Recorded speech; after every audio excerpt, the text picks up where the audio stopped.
इसे देखो,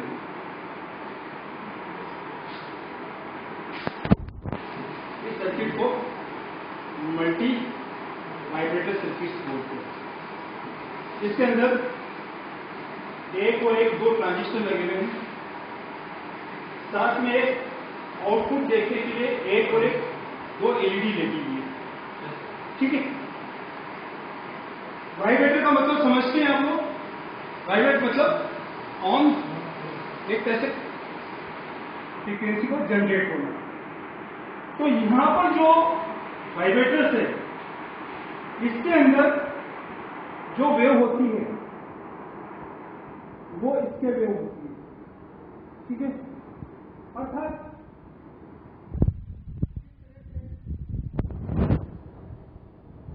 जो दूसरे ऑसिलेटर होते हैं उसके अंदर साइन वेव होती, लेकिन ये जो वाइब्रेटर है इसके अंदर इस तरह की पल्स होती है।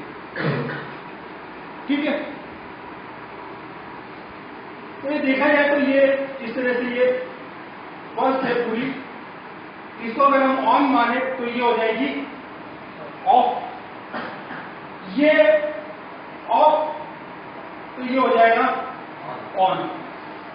इस तरह से ये सर्किट काम करता है, इस तरह से ये इसको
तरह से ये बाइस्टेबल वाइब्रेटर होता है, इसके अंदर ये पूरा का पूरा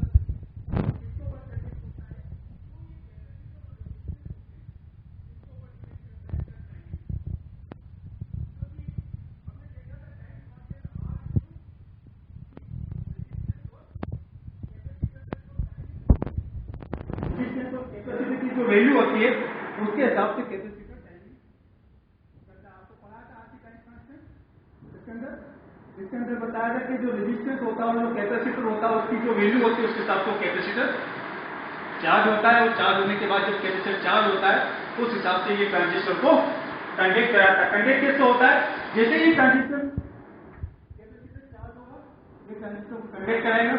ट्रांजिस्टर का फंक्शन मालूम है आपको, बेस के ऊपर अगर हम फ्लक्चुएशन करते हैं वोल्टेज का तो ट्रांजिस्टर उस हिसाब से ऑपरेट होता है। ठीक है, तो इस तरह से ये ट्रांजिस्टर कंडक्ट होगा, एक एलईडी ऑन होगी, जैसे ये ऑफ ये हो जाएगा वो हो जाएगा ये एलईडी ऑफ हो जाएगी। इस सर्किट में एक बहुत बड़ी खूबी होती है कि एट ए टाइम में एट ए टाइम में कभी भी दोनों एलईडी कभी चालू नहीं होगी। हमेशा जब भी चालू करेंगे तो हमेशा एक चालू होगी, उसके बाद दूसरी चालू होगी। क्यों? क्योंकि एट ए टाइम में एक ट्रांजिस्टर कंडक्ट होता है। आप लोगों ने देखा, लगा के देखा कि एक एलईडी चालू हुई, चाहे कैसे भी हम उसको सप्लाई, या तो पहले जो भी एलईडी चालू होगी जो पहले ट्रांजिस्टर कंडक्ट हो जाएगा, ये हो गई चीज। तो ये इस तरह से ये मल्टीवाइब्रेटर काम करता है। इस मल्टीवाइब्रेटर के अंदर एक टाइम में एक ट्रांजिस्टर कंडक्ट होता है, उसकी एलईडी ऑन होती है और दूसरी ऑफ होती है। इस तरह का ये ऑसिलेटर मल्टीवाइब्रेटर ऑसिलेटर कहलाता है। आप लोगों ने असेंबल किया है इसको, यहाँ पे असेंबल किया है, इसको असेंबल करके आप लोगों ने, आपको दिया था असेंबल करने को, इसको आपने असेंबल किया। इसके अंदर ये दो पावर सप्लाई आप लोगों ने निकाली, ये वाली। इसके अंदर जब इसको अपन सप्लाई देते हैं एट ए टाइम में एक ऑन हो रही थी, दूसरी ऑफ हो रही थी, फिर ऑन हो रही, ऑफ हो रही थी। इसके अंदर दो ट्रांजिस्टर लगाए जिसके जो ए मीटर हमेशा नीचे अपन ने ग्राउंड किया, इसको नेगेटिव सप्लाई दी है। बेस पे हमने कैपेसिटर्स को रेजिस्टेंस लगाए हैं, और जो कलेक्टर है उसके ऊपर हमने इस पे 6 वोल्ट की सप्लाई दी है। ठीक है, ये क्लियर समझ में आया आपको? इसका काम पूरा, इसका फंक्शन समझ में आया, ऑसिलेटर का मतलब समझ में आया, मोनोस्टेबल मल्टीवाइब्रेटर का मतलब समझ में आया कि एट ए टाइम में ये साइन इसके लिए कंडक्ट करता है, जिससे एक ऑन होती है और दूसरी ऑफ होती है। इस सर्किट को आपने असेंबल किया, 4 रेजिस्टेंस लगाए, 2 कैपेसिटर लगाए, 2 ट्रांजिस्टर लगाए, और इसको पूरा को आपने असेंबल करके देखा। इसको मैंने फंक्शन, आप लोगों ने इसको असेंबल किया, आपने खुद ने देखा कि एक ऑन और एक ऑफ हो रही थी। एट ए टाइम में किस तरह से ऑन ऑफ हो रही थी, इस तरह से ये ट्रांजिस्टर ऑन और ऑफ करा रहा था। इसके अलावा आपको कुछ और डाउट है इसके अंदर? कुछ पूछना चाहेंगे आप लोग? इसको आपने खुद ने असेंबल किया। मैं इसके अंदर मैं 2 चीज और बताऊंगा। इसके अंदर जब आपने सर्किट को असेंबल किया तो इसके अंदर आपको थोड़ा सा और विशेष के ध्यान में रखना है कि इसकी सोल्डिंग जितनी परफेक्ट होगी, जितना अच्छा आप सोल्डिंग करेंगे, जितना सर्किट ये बढ़िया काम करेगा। ये चीज इसके अंदर रहती है। दूसरा, इसके अंदर जब हम लोग ट्रांजिस्टर्स को लगाते हैं तो उस ट्रांजिस्टर के जो तीनों टर्मिनल्स होते हैं, ए मीटर, बेस और कलेक्टर, उसको आपने चेक करें मीटर से, ठीक है, कलेक्टर और बेस और ए मीटर, उससे आपसे पूरा पता है कि ए मीटर कौन सा, बेस कौन सा, कलेक्टर कौन सा है। इसके बाद जो कैपेसिटर्स होते हैं, ये इलेक्ट्रोलाइट कैपेसिटर्स होते हैं, इनकी क्वालिटी का ध्यान रखना पड़ता है। अपने क्वालिटी का ध्यान रखा आप लोगों ने उसको असेंबल करते समय। इसके बाद जो तीसरा था आपका कलर कोड, रेजिस्टेंस तो सबसे पहले आपको कलर कोड याद आना चाहिए। कलर कोड अगर आपको आते हैं तो आप बिल्कुल सही, उसके बाद नहीं तो फिर उसका फाइनल हमारा मल्टीमीटर से हम लोग उसको चेक करा। इस तरह से ये पूरा सर्किट आप लोगों ने असेंबल किया। इसको आप ले जाइए और एक बार इसको ऑन करिए, ये लीजिए और देखिए, चलाइए।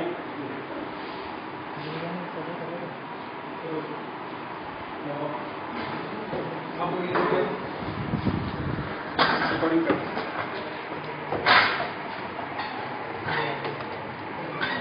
आप लोग देखें। हाँ, इसे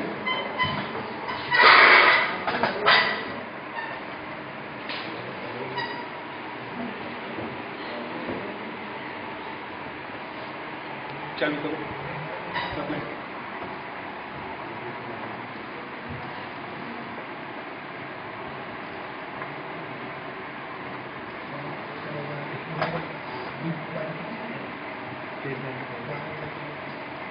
पहले तो जोड़ दिया,